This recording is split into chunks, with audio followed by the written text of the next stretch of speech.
one God. That one God probably was an alien. And I hate to say that. I could be totally wrong, but hey, I'm just human like you. But it's scary to think about that. So I think that people are naive, and I think we're being visited. And yes, I think there is a lot of different humanoids coming and investigating our planet. I find it very strange that cattle mutilation and human mutilation has been going on as long as it has. People being abducted, having their eggs removed or taking their sperm out of them, or having something shoved down their throat, the DNA or whatever, and that continues on, or implanting. I think there's other motives here going on, and I think the government knows all about it. It's seriously. Oh, yeah. And they're not telling us because we'd freak out and shit our pants. Well, you took the words out of my mouth on that one. Wow. Yeah, but I agree with you. They know way more, and I think they've been in cohorts with them for a long time because they probably, well, you know, the military, they figure, hey, sacrifice a few for technology advancements. It's for the better, greater good or whatever. I'm sure that's how they look at it. And, yeah, they can't tell us everything. A lot of us would lose our mind and cause havoc and chaos. Oh, yeah. Let's say, look at all the information, let's say in the last 40 or 50 years or whoever, how long it's been going on, sharing technology. I mean, not giving it to us like all at once, just a little bit at a time, the same way you tease a kid, you know? So here, we'll give you this, okay? In return, maybe we can have some of this. And, you know, I hate to say it, I got a funny feeling some of this might be some of the population. Yeah, because, you know, you bring up, that reminds me of another point of all the missing people, 300-some thousand every year just in the United States, and most of that is in the national parks. And you know all about that. That's some crazy stories there.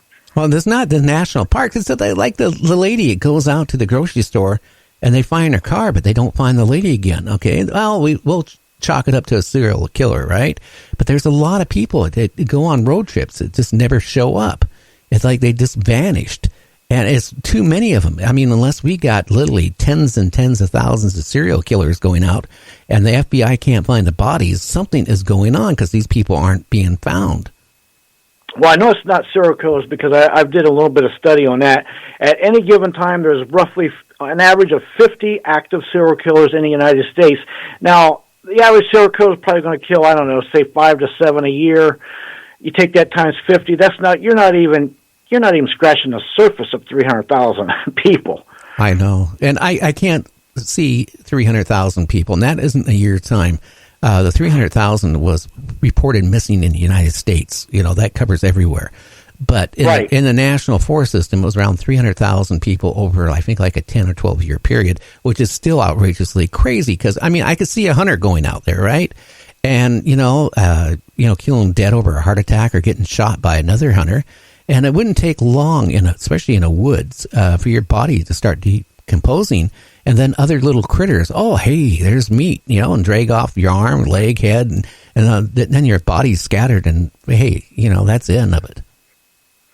Yeah, and like you mentioned before, sometimes, like, I think there was a couple cases with some young children, and I think they've actually found one of them who was like 10 miles away and crossed the river and up a mountain. That is impossible. There's more to it that we just don't know.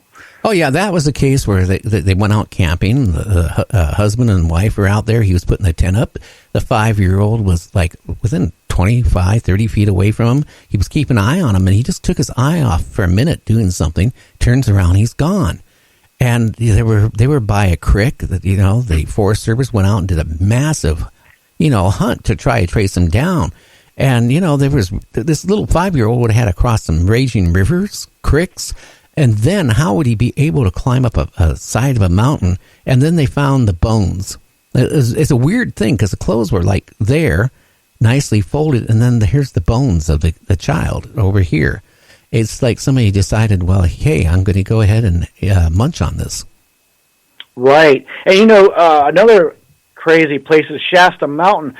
There was a spiritual retreat years back, and they were walking in a line, and the lady in the back row walking just disappeared. Now, they had searched everywhere and had no trace of her. how do you explain something like that? You know, is there underneath volcano lava pits underneath there that she fell in? They just can't find her, or you just disappear in the middle of vanish, nothing, no trace, nothing. Well, there's a place up here by Black Diamond, Washington, that was a couple miles from it. And back around 1900, there was an old coal mining town where the train tracks went to, and the train would go there. And it was actually a small little town with a couple hundred people. And, you know, they had their stores and restaurant and all that stuff there. Well, you know, after the coal market kind of died back at that time, they left it. But there was a pit.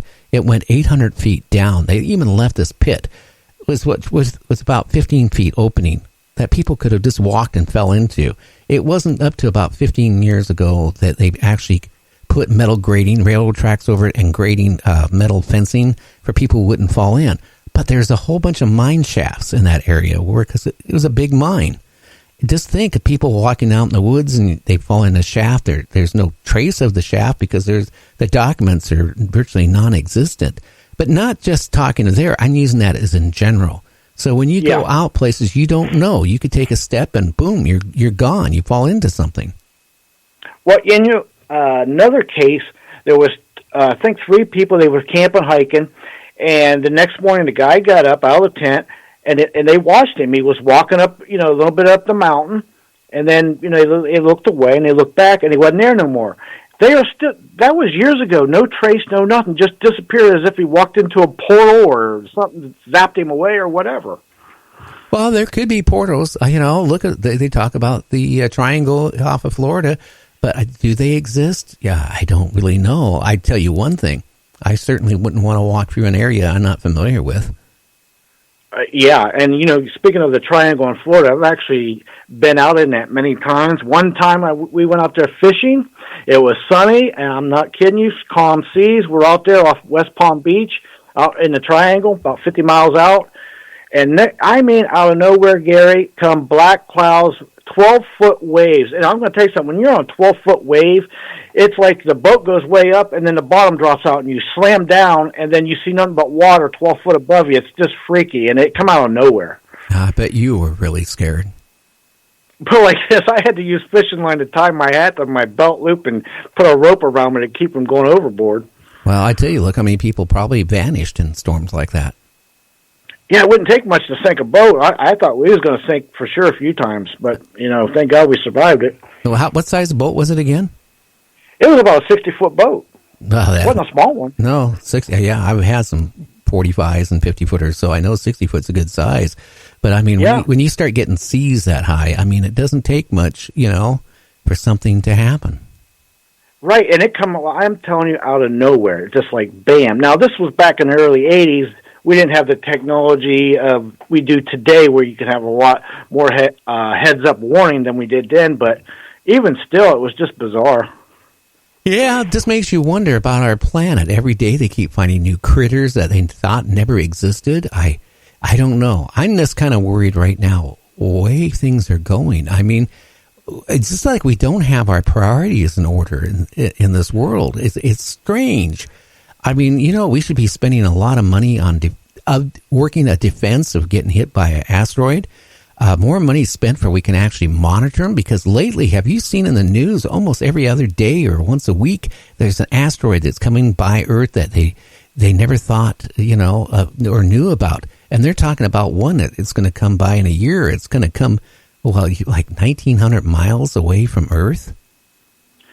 Well, how about this? How about one that comes that's maybe the size of a city, coming at, you know, I don't know, 50,000 miles an hour, but it don't hit, but it gets close enough that it takes half the atmosphere off of us or something. I mean, there's a lot that could go wrong with this stuff, and I agree with you. We need more research and education to help prevent these things and find them.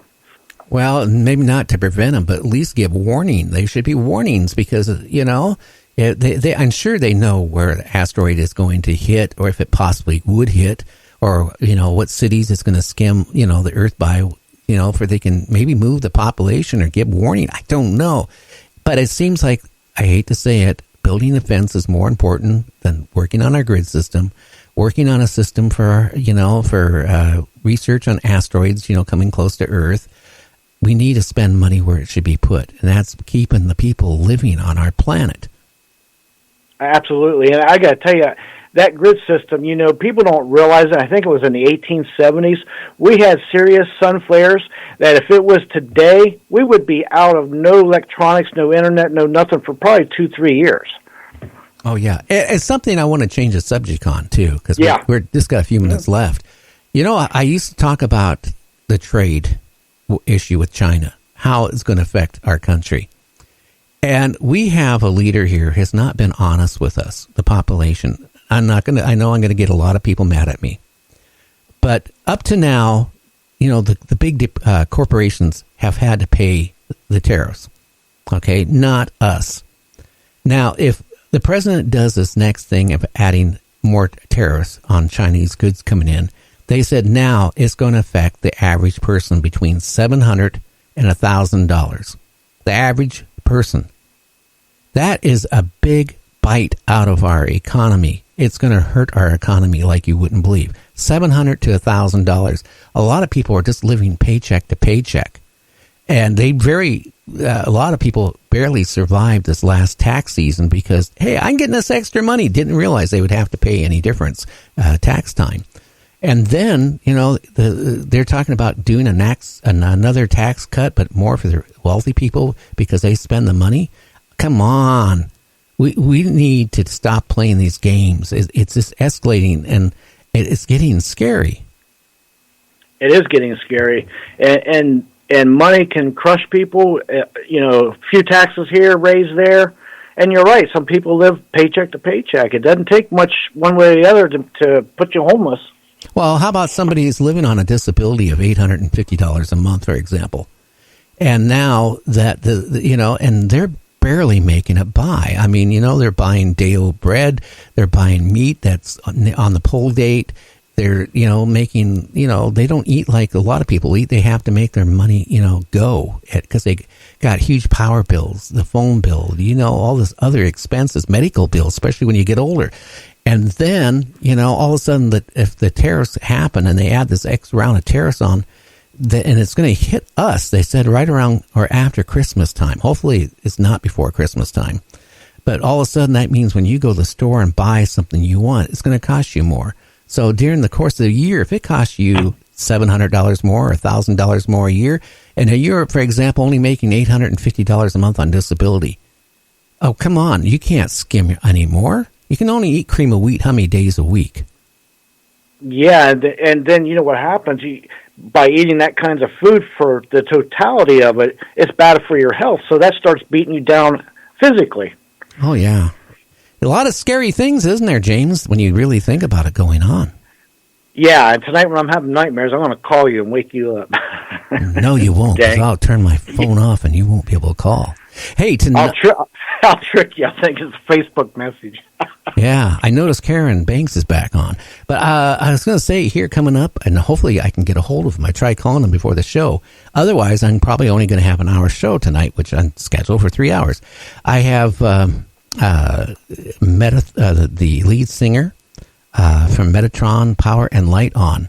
Now, they have done our bumper music. They're also writing a great new song intro for our show.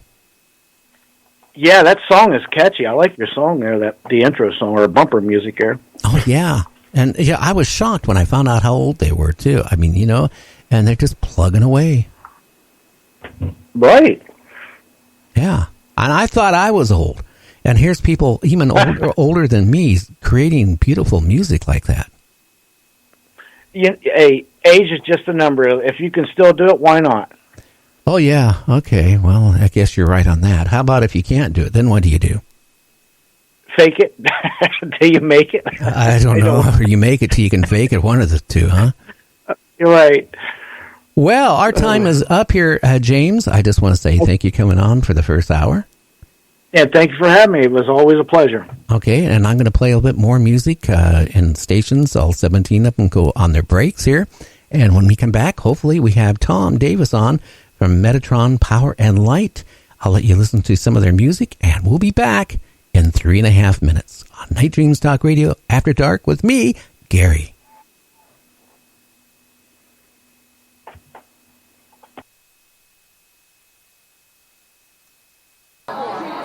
government.